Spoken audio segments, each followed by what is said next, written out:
Today we're going to talk about relaxer skills. What you're going to see in this section is there's going to be a lot of repeat from things that we talked about in perming and in relaxing previously. But you know, the really cool part about that is every time we repeat something and you hear it again, it sticks a little bit more in your mind, and it becomes easier to retrieve these things when you need to do so when you're taking a test, like your state board exam. So don't fluff off this and be like, oh, I already heard this before. Really listen and let it absorb into your mind, so that that's one less thing that you have to worry about. You definitely know porosity and density and texture for your test. All right, so we're going to do an analysis. Okay, so we had some trouble with this on our relaxer safety test. You're going to examine the scalp. You want to see if there's any cuts, abrasions, anything that would hurt it, but you want to analyze the hair. So you analyze the porosity, the elasticity, the texture, and the density. And this will help you determine what type of service to do, how strong the product should be, and how long you're going to let it process for. Okay, porosity, again, is the ability of the hair to absorb moisture, liquids, or chemicals. Okay, so think of Bounty, the quicker picker-upper. How fast will it take that liquid in? The more porous the hair, the faster it will accept it. You can kind of think of this as the more damaged looking the hair is, the more things that have happened to that hair, the more porous it's going to be. If it's a very smooth, shiny looking hair, then it's resistant. Okay, the cuticle doesn't want to open up, and you're going to need a stronger product. If it is porous, you're going to choose mild. Okay, the porosity test again. We're going to talk about relaxer products and essentials. All right, so when you use these products appropriately, they should, at the end of the relaxer, there shouldn't be any scalp irritation, no hair breakage, and the hair should be shiny and healthy. Okay, there's two major categories, and then you've got your sodium hydroxide and your ammonium thioglycolate, and then under sodium hydroxide there are subcategories, which we will talk about a little bit later. Okay, so understanding them will help you to pick the appropriate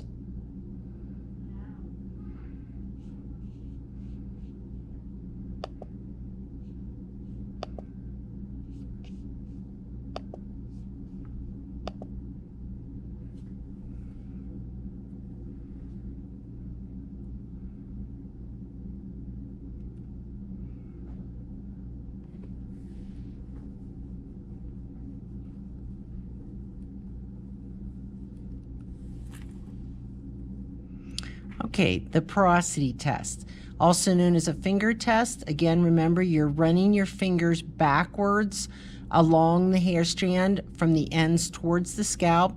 If it feels rough, it could be due to the cuticles being raised and open, meaning the hair is more porous. If it feels smoother, then the cuticle is more closed and you might need a stronger product.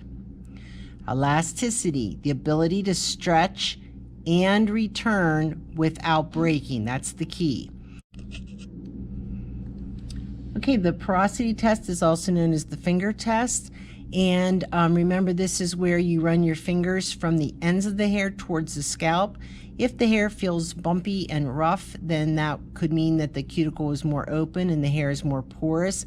If it feels very smooth or pretty smooth, then that could mean that the cuticle is more tight and the hair would be more resistant. It would need a little bit stronger chemicals. Elasticity is the ability of the hair to stretch and return without breaking. Okay, so if you look at hair with good elasticity, you can stretch it. You can usually use stronger chemicals. If it has poor elasticity, you're going to need milder chemicals. You can also build in some conditioning treatments. If it's really bad, you may need to cut it off, the hair off, before you give them a relaxer, and you may not want to do the relaxer until that happens. All right, texture. Again, texture is whether the hair is fine, medium, or coarse. And it says one head of hair may have several different textures. If you think about it, how you sometimes have those finer pieces of hair around your face and your hairline, that's what they're talking about. Okay, and texture patterns, also called curl patterns. So you've got straight, which has a round follicle. Okay, wavy has an oval follicle. Curly has an elliptical follicle, and really curly has a elliptical follicle, but it's very, very flat. So the flatter it is, the more curly the hair is going to be, and obviously that's going to determine what strength relaxer you're going to need. Okay, so basically you're characterizing hair as wavy, curly, or tightly curled. All right, when you put the relaxer on, so first you see this hair is considered not relaxed. All right, the 25% is minimum relaxing. 50% would be curl diffusion. Okay, so that's where you just want to get rid of some of the curl, but not all of it, so it can support a hairstyle. 75% is considered when you can start to see the S pattern like you would see in a perm rod. 85% is the most you ever want to relax. Sometimes you're going to see this maybe on test as 80 or 85, somewhere in that range. So remember, there's only 10% difference here. 75% is the S and 85% is optimum. That's the best. 100% never. You're going to overprocess it. So the three to really remember are going to be these three: curl diffusion, S curl, optimum. Okay, density, how many hairs you have per square inch, light, medium, or heavy. And it just says knowing the hair's density will help you understand how big of partings you should take when you're doing the relaxer. Okay, this again is a repeat from before. You're going to section the hair, you're going to apply, you're going to comb or smooth the hair, test it, and neutralize. Remember, sectioning and applying is the chemical phase, and these are the physical phase. Okay, section. This is 4 or 5 large sections. Like I said before, I generally always see 4 sections. And if you're just going to do a partial or a zonal, you're going to part it just where you're going to be doing the relaxer. All right, basing the scalp. Okay, and again, I'm still waiting to see what they're going to say on this test. If they are calling this that you're basing around the scalp, maybe I was wrong on the previous videos, I don't know. But you can go around the edge. You definitely have to do that and protect the ears. But then if someone has a sensitive scalp, you're going to be tapping the base on the partings as you go through, just to cover the head. Okay, so if you're using a relaxer that is not says to use a base, or if someone has scalp sensitivity. Okay, you have to apply it accurately and efficiently. You have to be fast, fast, fast. Okay, this is not a time. You have to practice this till you have it down, that you can get this on the head in probably not more than 5 minutes, so that it all has equal time to process. Okay, the primary application method is with a brush. Sometimes people dip the comb in and apply it with the comb, and sometimes people use their fingers, which of course are in gloves. Okay, you apply to one or both sides. I would say both sides to be safe of the strand. And it says apply it evenly without missing any areas, so you don't end up with some areas curly and some straight. All right, the curl diffusion. It says the tail comb is used to section and control the hair, and the brush is used to apply products. You can see they're just kind of parting it and painting it on, parting it and painting it on. Okay, a relaxer. Now they're using their hand. It's first applied to the most resistant area. That's the back of the head. And you apply it 1/4 to 1/2 inch away from the scalp up to the porous ends. For Nocti, I think that's considered a 1/2 inch as well. Then you go back and apply it to the scalp and the ends and you smooth. So you go through and you start at the bottom. I don't like to see it flipped up like that. You start at the bottom, you apply it from a 1/2 inch from the scalp to 1/2 inch from the ends, work your way up, come back, apply it to the scalp and the bottom and smooth. Do the next piece and smooth and work through there. Okay, and they do have a tendency to spread, so you never apply it directly to the scalp. You're very close to the scalp, but not actually on the scalp. Okay, retouch, very important that you don't overlap onto previously relaxed hair. You could break the hair off. So you apply protective cream. You can see there that they have something on that hair to keep the relaxer off of it. And zonal. You can use the curl diffusion application technique or the virgin relaxer application technique. So in other words, they're saying you can take your comb and part it and paint, or if it's a little bit longer, you can actually lay it onto your hand and apply it like they did in the virgin relaxer. All right, comb or smooth. All right, smoothing usually means to use the back of the comb to go down through the hair. Again, I've seen it also with 2 fingers to smooth it. And for retouch, this is the way you would either just go up this far or you would just take the comb up that far. You don't want to go through the ends. And in curl diffusion, you can see they're actually combing it instead of using the back of the comb because the teeth of the comb are not putting as much pressure on, and that's how you get the 50% reduction in curl. However, you have to be very careful that you don't end up scraping the product back off of the hair, either with the back of the comb or the teeth. So it takes a little bit of practice to not do that. You don't want to be pulling the product off while you're trying to smooth. All right, timing and testing. You either time according to manufacturer's directions or you do a relaxation test. All right, timing. Coarse textured hair, it's going to take it longer, increase processing time. Fine textured, it may not go real fast at the beginning, but then it'll speed up and go more quickly. So this one is generally going to be less timing. All right, so you can see there the condition of the hair, color treated and or fine, 15 minutes. Regular, curly to medium, 20, and tightly curled to coarse, up to 25. Now remember, that includes applying it and processing it. So it's not apply it and then start timing the 15. You start the 15 the minute that the relaxer touches the hair. Okay, the relaxation test. Okay, so you clear away excess product from an area near the scalp, and then you press the tail of the comb against the hair. If that indentation stays there, it's done. If the hair bounces back up, it's not ready to be rinsed yet.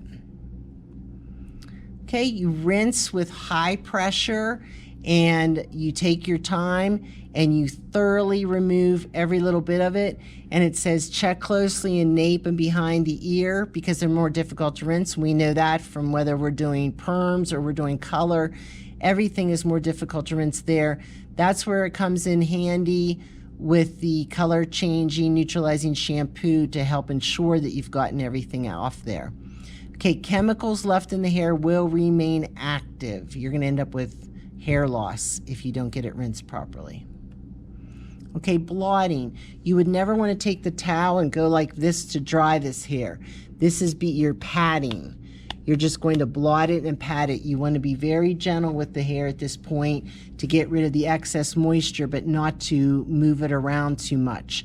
You want to look for any chemicals you may have missed around the hairline, and make sure that you get all the excess water out. Okay, then again, you're going to use a neutralizing shampoo. If you're using a sodium hydroxide relaxer or one of its derivatives, and it's rinse, shampoo, rinse, shampoo, leave it in 5 minutes, and then rinse. Okay? And again, it causes oxidation. It introduces oxygen, which goes down into the sink with the hydrogen that's added with the water, and the bonds go back together again. All right, and remember, if you are using ammonium thioglycolate, it will be a neutralizing lotion, not a shampoo. Okay, so number 1, figure out the existing texture pattern. Number 2, what's the desired texture pattern? Okay, 3, analyze hair. 4, select the appropriate service. 5, select the appropriate relaxer product. And then 6, perform the relaxer. Okay, porosity refers to the ability of the hair to absorb liquids, solids, or gases. Number 2, the more porous the hair, the faster the hair will accept product. Okay, then it goes back to number 1. Elasticity is the hair's ability to stretch and return to its original shape without what? Number 2, the actual size or diameter of an individual hair strand is an aspect of the hair. Number 3, the 4 major texture patterns, straight, wavy, curly, or tightly curled, are determined by the shape of the hair. What? Number 6, usually classified as either light, medium, or heavy, the number of hair follicles per square inch is called. Number 7, the phase in relaxing that includes sectioning the hair and applying the relaxer product is the. 8, the physical phase includes smoothing or combing the hair, performing relaxation tests, and. Number 9, the relaxer procedure that redistributes the relaxer on the hair strand and helps relax and reform the bonds to a new straighter position is. And 10, a neutralizing shampoo is used to reharden the hair into its new straighter shape with which type of relaxer? Okay, I love the questions that they have in here. It goes over a lot of the analyzing the hair again. Again, this is something that you just want to get solidified in your brain. You don't want to have to think about it when you come to questions like this on your state board exam. So number 1, false. Porosity is the ability of the hair to absorb liquids. Okay, can't absorb solids or gases. Number 2, the more porous, the faster the hair will accept product. That is correct. Your cuticle is wide open, the door is open, and the chemical can go right in. Okay, number 1 again. Elasticity, it stretches without breaking. 2, the actual diameter is the texture, whether it's fine, medium, or coarse. And the 4 major texture patterns are determined by the follicle, whether it's round, oval, elliptical, or almost flat. Usually classified as either light, medium, or heavy. The number of hair follicles per square inch is called density. The phase in relaxing that includes sectioning and applying the relaxer is the chemical phase. And the physical phase, smoothing or combing, performing relaxation tests, and neutralizing. Number 9, the relaxer procedure that redistributes the relaxer on the hair strand and helps relax and reform the bonds to a new straighter position is smoothing. Very important. Number 10, a neutralizing shampoo is used to reharden the hair into its new straighter shape with which type of relaxer? Ammonium thioglycolate or sodium hydroxide? Sodium hydroxide. Remember, ammonium thioglycolate will have a lotion. Remember, you will always shampoo before ammonium thioglycolate, and you will never shampoo before sodium hydroxide. A sodium hydroxide relaxer should never be performed on hair that has been relaxed with a thioglycolate relaxer, or employers are required to make safety data sheets for all products available for your reference and use. Okay, true or false? True. Is sodium hydroxide the stronger? True.